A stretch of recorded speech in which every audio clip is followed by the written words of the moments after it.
L'entente de développement culturel entre la Ville de Baie-Comeau et le ministère de la Culture et des Communications du Québec est fière de collaborer à cette émission.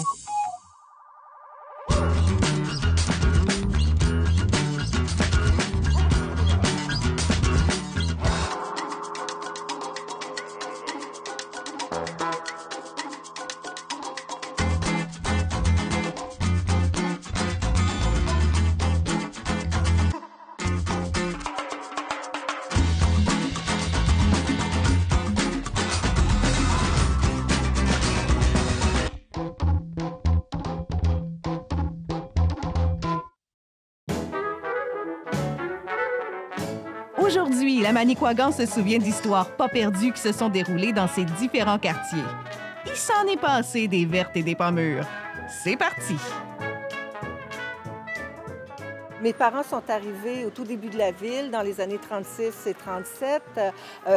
Mon père a vécu au 114 La Salle. Ma mère a vécu avec sa famille, les deux évidemment, au 123 La Salle. Et notre famille a grandi au 139 La Salle. Mettons que quand j'étais petit, j'étais sur la rue Montcalm. Montcalm. Ça, on s'occupait pas c'était qui Montcalm, hein?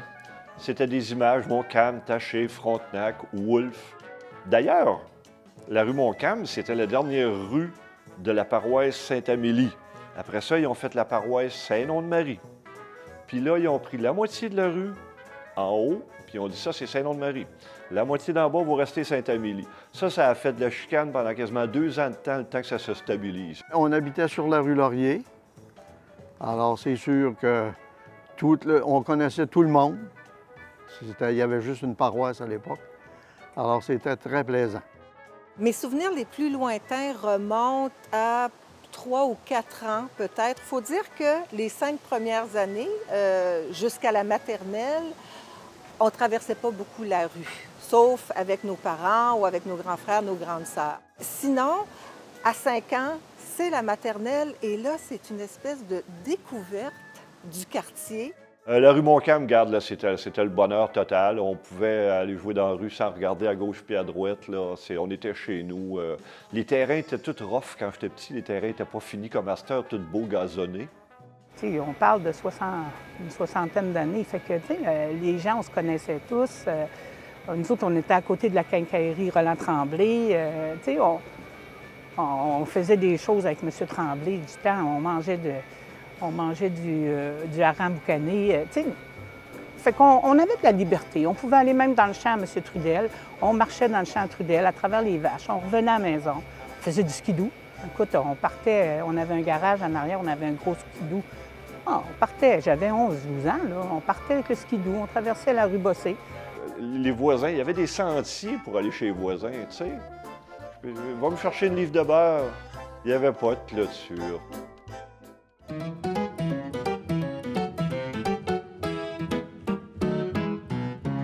À cette époque-là, la ville de Baie-Comeau, ça se limite autour de la montagne. Il n'y a pas vraiment de quartier parce que la ville est tellement compacte, il n'y a pas vraiment nécessité d'avoir des quartiers. Donc, les distinctions, ça se fait selon la langue parlée, la religion et le statut social. Donc, les maisons des bosses, on le sait, c'était sur la rue Champlain, les ouvriers étaient plus dans le fond. Mais il y avait quand même un esprit de communauté parce que, veux pas, bien, dans une communauté isolée comme Baie-Comeau, qui n'avait pas accès à la route avant la fin des années 40, bien, t'as pas le choix. Hein? Donc, les gens comptaient sur les uns les autres, puis de toute façon, ils fréquentaient les mêmes lieux de loisirs, les mêmes magasins et tout ça. Quelqu'un me disait même que ses parents encourageaient ses frères et sœurs et lui-même de côtoyer les anglophones parce que comme ça, c'était un moyen d'apprendre l'anglais puis de se faire des contacts. Une chose importante aussi, c'était que la ville de Baie-Comeau, c'était une ville très marchable. Il y a des petites ruelles, il y avait des pistes qui passaient au travers de la montagne, qui permettaient justement de ne pas avoir utilisé une voiture. Petit clin d'œil sur nos invités. Voici ce qu'avait à dire Richard Deschaines lorsqu'on lui a demandé de se présenter. Il collait, là. Comment ça va, là? C'est Richard Deschaines. Comment est-ce que tu pourrais te définir? Comme un produit Heinz. 57 variétés. Fou à toutes, j'aimais ça. Essayer toutes sortes de choses. N'importe quoi. J'aimais ça travailler puis comprendre, tu sais. N'importe quel métier, OK, je vais faire ça, je sais pas comment ça marche. Une fois, j'ai commencé à savoir comment ça marchait. Ça m'intéressait encore plus de découvrir plus. Merci, Monsieur Deschênes, dit le chat.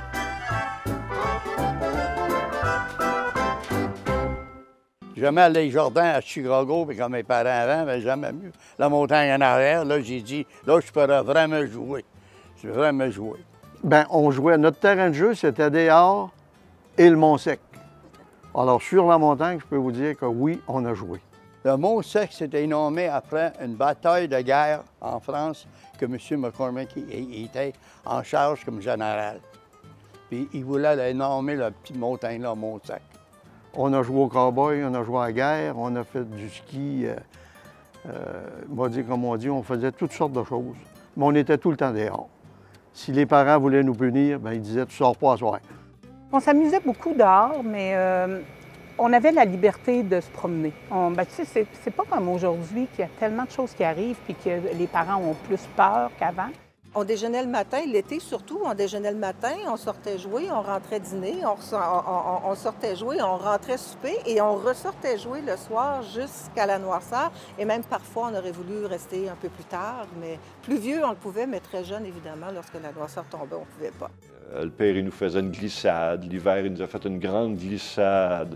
Puis il l'arrosait. Ah, on commençait à avoir du luxe, on commençait à avoir des beaux terrains, là, avec des arbres et des lumières de Noël dedans, là. La montagne à Guimont, qui est située sur la rue Talon. Bon, il y a la quincaillerie qui fait le coin de Talon et de la rue Dollard. Donc, la montagne à Guimont, c'est le souvenir de cueillette de bleuets. Si on partait à 3-4, quand on trouvait une belle talle, c'était « touchez pas à ma talle ». On avait une phrase, en tout cas, qui voulait dire « tu ne t'approches pas de ma talle ». Et on a cueilli des bleuets, des bleuets, des bleuets. Le 41, c'était le feu a commencé dessus le Mont-Sec. Puis il y a vraiment tout le monde, ils ont pris le monde pour leur dire que ça se peut que toute la ville elle va partir en feu. Puis il y avait des bateaux ici pour embarquer le monde. Mais le feu a arrêté, le vent a changé. Bien, le feu il a arrêté complètement. Oui, le vent n'aurait pas changé, tout aurait été parti.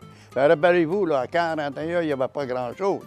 On avait peut-être 5 ou 7 bâtisses en ville, mais avec la baie d'Outson, l'Arcade, l'édifice Arcade, le Deininger Hotel, le centre récréatif, une banque, pas grand-chose. Mais quand même, on avait déjà, moi je dirais, une centaine de maisons qui auraient pu partir en feu.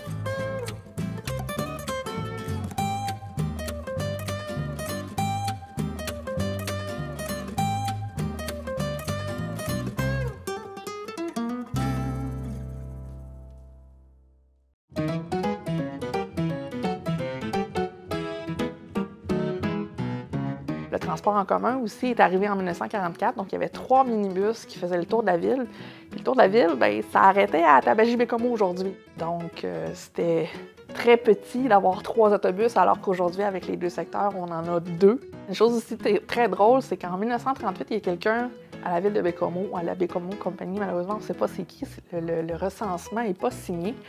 Donc, ils ont fait une collecte un petit peu des statistiques intéressantes pour le nombre de maisons qui avaient été construites, justement les installations qui étaient existantes. Et il y avait la statistique des toilettes. Il avait compté le nombre de toilettes par habitant à Bécomo. Et la personne s'était vantée un petit peu en regardant les statistiques qu'il y avait dans d'autres villes au Québec, au Canada, aux États-Unis et dans d'autres pays. Il faut penser que dans les années 30-40, à Montréal, dans les quartiers moins riches, il y avait encore des bécosses, des latrines extérieures, alors que Bécomo, dans une ville nouvelle, bien, avait accès à tout ça parce que c'était l'air du temps d'avoir ce genre de choses-là dans les habitations. Donc, on a vraiment été chanceux, même si je ne crois pas que c'est un titre très flatteur d'avoir la capitale de la toilette à Bécomo.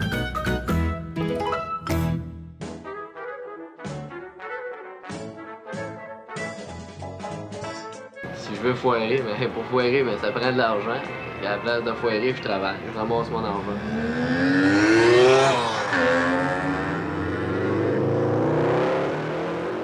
t'appelles le foiré? Ah, foiré, ben tu fumes, tu te ramasses une gang, ben, tu tripes, c'est le fun. Nous autres, on allait prendre un coke au cordon, un CCC, au cordon rouge, qui est pas loin de ça, là. Puis là, vers 7 heures, après le souper, on se ramassait là, 5-6, puis on prenait un coke, puis on jasait. Un moment donné, je dis, crime, on devrait se trouver un local, toute la gang. Puis on pourrait se ramasser là, puis là, si on a des projets, on les monte là, puis si il y en a qui veut faire de peinture, fera de peinture, puis tu sais, ça nous rassemblerait toute la gang. Fait que là, on a trouvé un local qui était en arrière de Pizza Royal, dans le petite ruelle. Fait que là, on a loué ça, c'était 130 $ par mois. Hey, ça nous prendrait, je serais 13, ça nous coûterait 10 $ par mois. Ça avait de l'allure. Fait que là, on a commencé à faire le tour. Ben, la petite gang, c'est sûr qu'on était là-dedans. Puis là, on va se trouver d'autres mondes qui vont embarquer avec nous autres à 10 $. Fait que là, on a trouvé du monde, on était 13. Il y avait une fille. Fait que là, on a dit, mon Dieu, 12 gars et une fille. C'est crime, c'est le Sénac, c'est les 12 apôtres puis Marie-Madeleine. Tu sais, fait que là, on était les 12 apôtres avec Marie-Madeleine. Après ça, on a eu des disciples. Au l'hiver, on avait quelques jeux particuliers. Disons que les hivers, dans ce temps-là, il y avait énormément de neige. Ça tombait, on avait de la neige. Fait que nous autres, là, ma soeur puis moi, les premières choses qu'on faisait aussitôt qu'il y avait une tempête de neige puis qu'il n'y avait pas d'école, on partait, on s'habillait. Puis là, on faisait toutes les petites rues, pas possible, pour essayer d'aller dépanner des gens qui étaient enlisés dans la neige. Parlant de sons extraordinaires et de souvenirs sonores, les billes de bois de pitounes qui tombent dans la cour de la QNS et de m'endormir le soir avec ce son des pitounes qui tombent dans la cour à bois de la QNS. On avait aussi un autre jeu qui était effrayant, là. On marchait sur tous les toits. Nous autres, on courait sur tous les toits. Puis entre M. Tremblay, là, la quincaillerie, et nous autres, il y avait un espace d'à peu près 5 pieds. Puis c'était quand même 2 étages, là. Ça fait mais nous autres, on regardait en bas, puis il y avait de la neige en masse. Ça fait qu'on prenait une course, puis on sautait entre les 2 immeubles, mais de l'autre côté. Puis on se disait, bon, si on tombe, on va tomber dans la neige, mais je pense que j'accepterais pas que mes enfants aient fait ça ou que mes petits-enfants fassent ça, là. On était vraiment malcommodes. Bécomo, c'était comme Walt Disney, là. À l'autre bout de la rue, c'était l'Arena. L'Arena, c'était incroyable, ça. Tout était là. Le monde était là, les adultes, les jeunes. Bien, d'abord, je pense que c'était jeune. Il n'y avait pas tellement de vieux, hein? Des vieillards, des vieux comme moi, là, il y en avait moins là, dans ce temps-là, je pense. Beaucoup moins. Beaucoup moins, c'était jeune. Parce qu'au début, tout se passait au centre-ville, ou pratiquement. Tout était là. L'Auberge du Roc a été construite en 48-49, mais tout se passait au centre-ville. Puis on dit souvent, moi puis mon beau-frère, qu'on est né dans le bon temps. Puis c'est vrai qu'on a eu une ville du tonnerre, si on peut dire, avec toutes sortes d'activités, les scouts, les guides, les catraches. Il y avait de tout, de tout. Ah oui, Bécomo, il y avait des affaires, là.